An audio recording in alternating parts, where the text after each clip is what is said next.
Alhamdulillah wassalatu wassalamu rasulullah asyhadu an la ilaha illallah wahdahu la syarika lah wa asyhadu anna muhammadan abduhu wa rasuluh.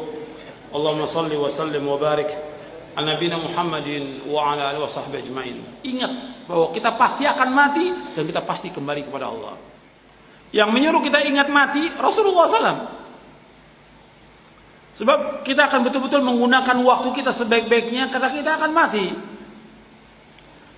Umpamanya kalau seandainya kita tahu umur kita umpamanya 25 tahun umpamanya. Kemudian kita tahu ajal kita setahun lagi kita akan mati. Umpamanya kita tahu. Apa kita diam, bermain-main atau melakukan amal soleh? Mesti kita melakukan amal soleh. Kalau kita tahu, tapi nggak ada yang tahu.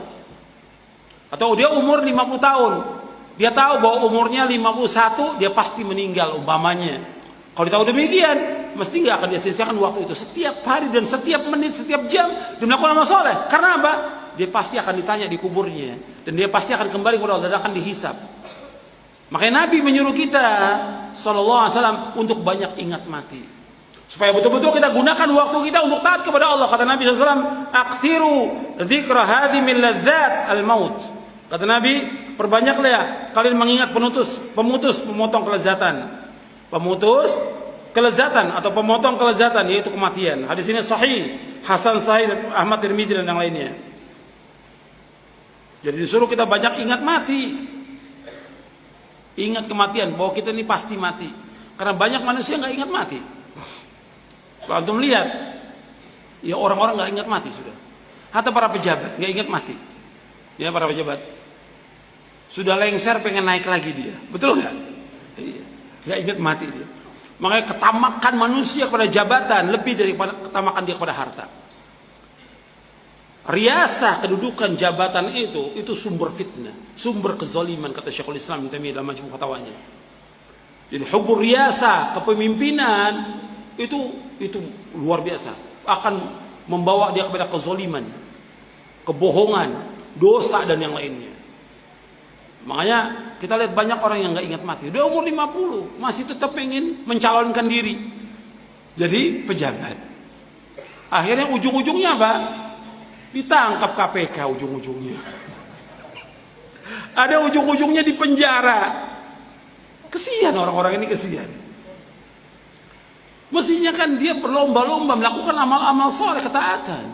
Jabatan, dunia, nggak ada arti apa-apa di sisi Allah, nggak ada arti apa-apa. Itu semuanya mata'ul gurur. Dunia dan semua isinya lebih jelek daripada bangkai kambing. Dunia dan semua isinya lebih jelek daripada bangkai kambing, kata Rasulullah SAW. Ketika Nabi melewati seekor bangkai kambing, Nabi mengatakan kepada sahabat, siapa yang mau bangkai kambing ini? Kata sahabat, ya Rasulullah, cacat. Telinganya cacat. Kalau seandainya dia hidup, kita nggak mau ternyata. Apalagi sudah jadi bangkai. Dunia ini lebih jelek dari bangkai kambing, kata Rasulullah SAW. Hadis sahih riwayat Muslim. Maka kenapa manusia berlomba-lomba dengan dunia? Rugi buat dia. Dengan jabatan, dengan kekuasaan, nggak ada artinya sama sekali. Dunia ini tidak ada harganya meskipun hanya seberat sayap nyamuk. Nggak ada harganya. Kata Nabi, "Lau kanatid dunya ta'dilu 'indallahi janaha ba'udatin, ma saqa kafiran minha syarbata ma'in."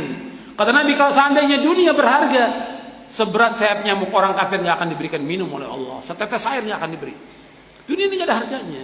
Kalau nggak ada harganya, ya kita cari yang mana? Akhirat kita cari. Berlomba-lomba melakukan amal soleh. Ingat bahwa kita pasti akan mati dan kita pasti kembali kepada Allah.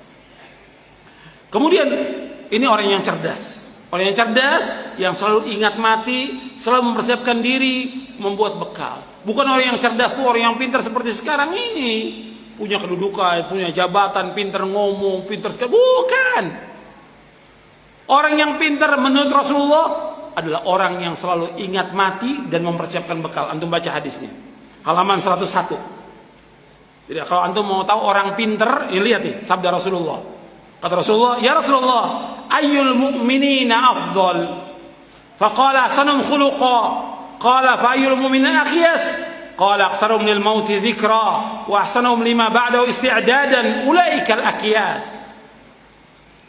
Wahai Rasulullah, siapa orang yang mukmin yang paling utama? Yang paling utama orang mukmin yang mana? Rasulullah menjawab, orang yang paling baik akhlaknya. Ingat, orang mukmin yang utama yang paling baik akhlaknya.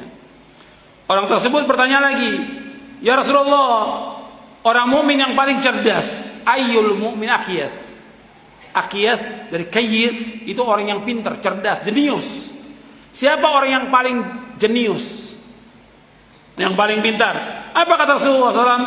Aktsaruhum lil mauti dzikra wa ahsanuhum lima ba'dahu isti'dadan ulaikal akyas. Kata beliau, orang mukmin yang paling cerdas, orang mukmin yang paling pintar, orang mukmin yang jenius, beliau SAW menjawab, orang yang paling banyak mengingat kematian dan yang paling baik persiapannya untuk menghadapi apa yang terjadi setelahnya. Mereka itu orang-orang yang paling cerdas. Jadi kalau cerdas itu orang yang ingat mati, mempersiapkan bekal untuk akhirat. Orang mukmin. Sekarang saya mau tanya kepada antum, terutama yang ngantuk ini ya, yang ngantuk ini. Saya mau tanya, Allah menciptakan rahmat itu berapa? Coba tuh, yang ngantuk tuh. Iya, jangan nengok semua ke belakang. Jawab. Allah menciptakan rahmat berapa? Kok nggak jawab?